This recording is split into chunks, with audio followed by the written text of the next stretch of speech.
नमस्कार. शेरा सव्वा शेर ही म्हण आपण सगळ्यांनीच कधी ना कधी ऐकली असेल, नाही का? पण या म्हणीमागे एक जबरदस्त गोष्ट दडलेली आहे. आज आपण तीच गोष्ट ऐकणार आहोत. चला तर मग थेट सुरू करूया. तर ही गोष्ट आहे नाना काका नावाच्या एका शेतकऱ्याची. डोळ्यासमोर चित्र उभं करा. नाना काका आपल्या शेताच्या बांधावरून चालले आहेत आणि समोर काय दिसतंय तर वाऱ्यावर डोलणारं अगदी सोन्यासारखं पिवळं भाताचं शेत. आहाहा, ते बघून त्यांचा ऊर अगदी आनंदाने भरून आलाय. वर्षभराची मेहनत फळाला आल्याचा जो आनंद असतो ना, तो त्यांच्या चेहऱ्यावर अगदी स्पष्ट दिसतोय.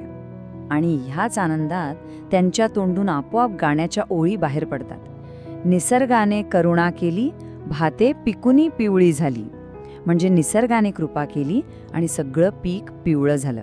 त्यांच्या मनात विचार सुरू आहेत की बस आता फक्त कापणी आणि मळणी झाली की वर्षभराची सोय झालीच म्हणून समजा. सगळं कसं अगदी मनासारखं घडतंय असं त्यांना वाटत होतं. पण म्हणतात ना, प्रत्येक गोष्टीत एक पण असतोच.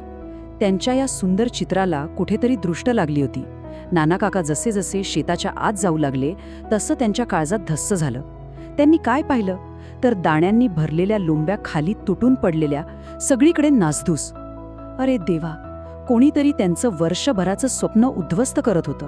पण कोण होतं हे? आणि या सगळ्या नासाडीमागे होते उंदीर.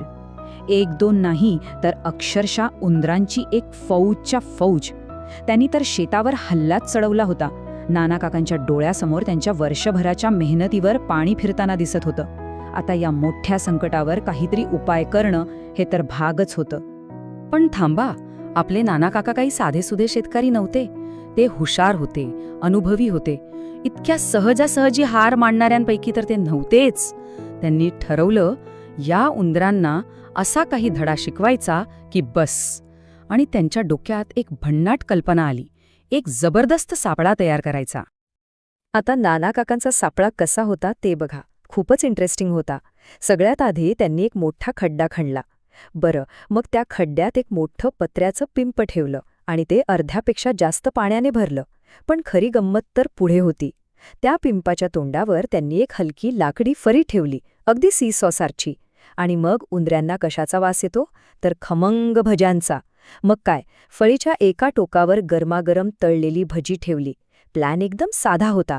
उंदीर भजी खायला धावणार, त्यांच्या वजनाने फळी कळणार आणि सगळे थेट पाण्यात. जबरदस्त आयडिया होती नाही का? तर सापळा लावून नाना काका एकदम निश्चिंत होऊन घरी गेले. पहिल्या रात्री तर सगळं त्यांच्या प्लॅननुसार घडलं, अगदी परफेक्ट.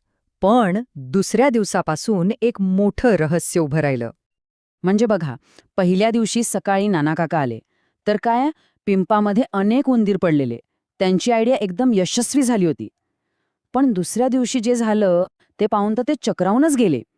फळीवरची सगळी भजी गायब, पण पिंप मात्र रिकामं. एकही उंदीर नाही. आता हे कसं शक्य आहे राव?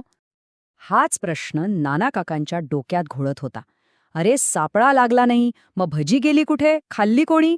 हे कोडं काही केल्या सुटत नव्हतं. त्यांना कळून चुकलं की यामागे नक्कीच काहीतरी वेगळीच गोष्ट घडतीये आणि आता ते शोधून काढायचंच, असा त्यांनी पक्का निश्चय केला. आणि मग हे सत्य शोधायला नाना काकांनी काय केलं तर स्वतःचा पहारा द्यायचं ठरवलं. त्या दिवशी संध्याकाळी त्यांनी नेहमीप्रमाणे फळीवर खमंग भजी ठेवली आणि जवळच एका झाडाच्या मागे अंधारात दबा धरून बसले. त्या चांदण्या रात्रीत नेमकं काय रहस्य उलगडणार होतं हे ते स्वतःच्या डोळ्यांनी पाहणार होते. आणि मग नाना काकांनी जे पाहिलं त्यावर त्यांचा विश्वासच बसला नाही. उंदरांची एक अख्खी पलटण तिथे हजर झाली. ते एकमेकांशी काहीतरी कुजबुजले, जणू काही प्लॅनिंगच करत होते.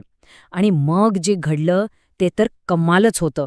त्यांच्यातले 4-5 हुशार उंदीर पुढे आले आणि फळीच्या दुसऱ्या टोकावर म्हणजे बाहेरच्या बाजूला जाऊन बसले. त्यांच्या सगळ्यांच्या वजनामुळे काय झालं तर फळी एकदम बॅलन्स झाली. आता फळी एकदम स्थिर, अजिबात हालेनाशी झाली. मग काय, बाकीचे उंदीर अगदी आरामात एका रांगेत त्या फळीवरून चालत गेले आणि टोकावरची एक एक भजी उचलून आणली. म्हणजे बघा, नाना काकांच्या इतक्या हुशार सापळ्याला या इवल्याशा उंदरांनी अक्षरशः निकामी करून टाकलं होतं. सगळी भजी मिळाल्यावर काय, त्या चतुर उंदरांनी मस्तपैकी त्यावर ताव मारला आणि जणू काही एखादी मोठी लढाई जिंकल्याच्या थाटात ते शांतपणे तिथून निघून गेले. विचार करा, त्यांनी फक्त स्वतःचा जीवच नाही वाचवला, तर उलट नाना काकांनाच एक मोठा धडा शिकवला होता. आणि झाडामागे लपलेले नाना काका ते तर हे सगळं पाहून अगदी स्तब्ध झाले होते. आपलाच डाव आपल्यावर असा उलटा पडेल असं त्यांना स्वप्नातही वाटलं नव्हतं. त्यांना आश्चर्याचा एक जबरदस्त धक्का बसला होता. हे सगळं बघून नाना काकांनी फक्त एकच गोष्ट केली. स्वतःच्या कपाळावर हात मारून घेतला. त्यांची तर बोलतीच बंद झाली होती. त्यांना वाटत होतं की आपण खूप हुशार आहोत, पण या लहानघ्या उंदरांनी त्यांना दाखवून दिलं होतं की त्यांच्यापेक्षाही जास्त हुशार कोणीतरी असू शकतं. आणि याच अनुभवातून त्या प्रसिद्ध म्हणीचा अर्थ आपल्याला कळतो, शेरा सव्वा शेर. याचा सरळ सरळ अर्थ काय आहे? तर प्रत्येक हुशार म्हणजे शेर माणसाला त्याच्यापेक्षाही हुशार म्हणजे सव्वा शेर कोणीतरी भेटतंच. इथे नाना काका स्वतःला शेर समजत होते, पण त्यांना भेटले कोण? तर सव्वा शेर उंदीर. खरंच ही गोष्ट आपल्याला खूप काही शिकवून जाते. कधीकधी आपल्याला वाटतं की आपला उपाय, आपली कल्पना सर्वश्रेष्ठ आहे, पण एक साधी, छोटी आणि अनपेक्षित कल्पना त्यावर मात करू शकते. मग ते आपल्या कामाच्या ठिकाणी असो किंवा रोजच्या आयुष्यात. खरंच विचार करायला लावणारी गोष्ट आहे ही, नाही का?